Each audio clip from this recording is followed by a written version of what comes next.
এমন কিছু অস্ত্র আছে যা এতটাই ভয়ঙ্কর এবং নিষ্ঠুর যে বিশ্বব্যাপী সকল দেশ একমত হয়েছে তাদের নিষিদ্ধ করার ব্যাপারে। সেগুলো কি এবং ঠিক কী কারণে সেগুলোকে নিষিদ্ধ করা হয়েছে তাই দেখব আজকের এই ভিডিওতে। কেমিক্যাল অস্ত্র। এই অস্ত্রগুলো কে শত্রু আর কে বন্ধু তা বাছতে পারে না। যেহেতু এগুলো বাতাসে ছড়িয়ে পড়ে তাই বাতাসের সাথে দিক পরিবর্তন করে কেমিক্যাল অস্ত্র হাজার হাজার নিরপরাধ মানুষকে একসাথে মেরে ফেলতে পারে। আন্তর্জাতিকভাবে এগুলো উৎপাদন এবং ব্যবহার সম্পূর্ণ নিষিদ্ধ। 1925 সালে জেনেভা প্রোটোকলের মাধ্যমে বিশ্বের সকল দেশ কেমিক্যাল অস্ত্র নিষিদ্ধ করে। যদিও সকল ধরনের কেমিক্যাল অস্ত্র নিষিদ্ধ করা হয়েছে, তবে পুলিশরা চাইলে টিয়ার গ্যাস ব্যবহার করতে পারে, কিন্তু টিয়ার গ্যাস যুদ্ধক্ষেত্রে ব্যবহার করা সম্পূর্ণরূপে নিষিদ্ধ। বায়োলজিক্যাল অস্ত্র। কেমিক্যাল অস্ত্রের মতোই বায়োলজিক্যাল বা জৈবিক অস্ত্র কোনো বাছবিচার ছাড়াই সকল মানুষকে আক্রান্ত করে। মানুষের ক্ষতি করার জন্য বিশেষভাবে ল্যাবে তৈরি করা জীবাণু ছড়িয়ে দিলে বিশ্বব্যাপী যে কোনো ভয়ঙ্কর মহামারী ছড়িয়ে পড়তে পারে। ধারণা করা হয় করোনা ভাইরাসও চীনের একটি বায়োলজিক্যাল অস্ত্র, যা ভুলক্রমে উহানের ল্যাব থেকে বাইরে ছড়িয়ে পড়েছিল। কেমিক্যাল অস্ত্র নিষিদ্ধ করা সেই 1925 সালের জেনেভা প্রোটোকলের মাধ্যমেই বায়োলজিক্যাল অস্ত্র নিষিদ্ধ করা হয়। মানব নিধনকারী ল্যান্ডমাইন। যে ল্যান্ডমাইনগুলো মানুষ মারার জন্য তৈরি করা হয়েছে, অর্থাৎ যে ল্যান্ডমাইনের উপর মানুষ পাড়া দিলে তা বিস্ফোরিত হয়, তাদের মানব নিধনকারী ল্যান্ডমাইন বলা হয়। যুদ্ধের সময় এগুলো পুঁতে রাখা হয় শত্রুকে আটকানোর জন্য, কিন্তু যুদ্ধ শেষ হয়ে গেলেও এগুলো বছরের পর বছর, এমনকি কয়েক দশক ধরেও সক্রিয় থাকে। বিশ্বের অনেক দেশে এখনও এই মাইনের কারণে শত শত মানুষ পঙ্গুত্ব বরণ করছে। 1997 সালের অটোয়া চুক্তি অনুযায়ী এগুলো নিষিদ্ধ, তবে যানবাহন ধ্বংসের জন্য ব্যবহৃত ল্যান্ডমাইন নিষিদ্ধ না। ক্লাস্টার বোমা।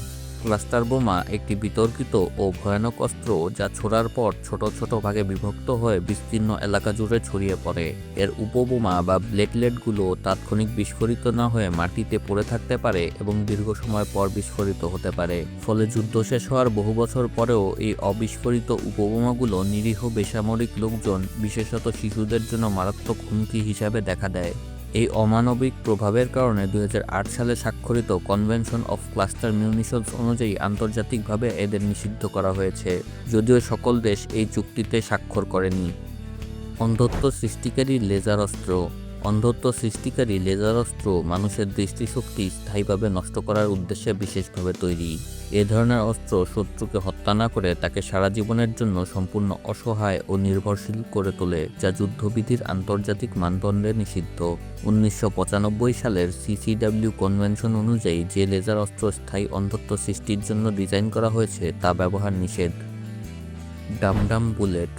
সাধারণ বুলেট শরীর ভেদ করে চলে যায়, কিন্তু এই বুলেটগুলো এমনভাবে তৈরি যে শরীরে ঢোকার পর শরীরের ভেতরে মাশরুমের মতো ফুলে ওঠে বা ভেঙে ছড়িয়ে যায়। এর ফলে শরীরের ভেতরের অঙ্গ প্রত্যঙ্গ মারাত্মকভাবে ক্ষতিগ্রস্ত হয়, যা চিকিৎসায় সুস্থ করা প্রায় অসম্ভব। এটি সৈনিকদের অপ্রয়োজনীয়ভাবে অতিরিক্ত কষ্ট দেয় বলে 1899 সাল থেকেই নিষিদ্ধ। বিষ মেশানো অস্ত্র।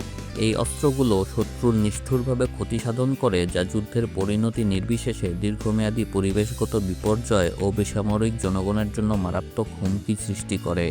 প্রাচীনকাল থেকেই বিভিন্ন সংস্কৃতিতে বিষযুক্ত তীর, বর্ষা বা পানি দূষণ নিষিদ্ধ ছিল। 1899 সালের হেগ কনভেনশনে এই অস্ত্র নিষিদ্ধ করা হয়।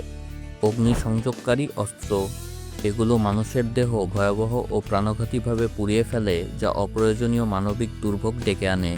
1980 সালের CCW কনভেনশনে বেসামরিক জনসংখ্যা বা বেসামরিক বস্তুর বিরুদ্ধে দাহ্য অস্ত্রের ব্যবহার নিষিদ্ধ এবং কোনো সামরিক উদ্দেশ্যে ব্যবহারের ক্ষেত্রেও এগুলো যেন বেসামরিক ক্ষয়ক্ষতির কারণ না হয় তা নিশ্চিত করতে কঠোর নিয়ম আরোপ করা হয়েছে। লিস্টের অন্য অস্ত্রগুলোর মতো অগ্নিসংযোগকারী অস্ত্রের সামরিক ব্যবহার নিষিদ্ধ না, তবে কঠোরভাবে নিয়ন্ত্রিত। পারমাণবিক অস্ত্র।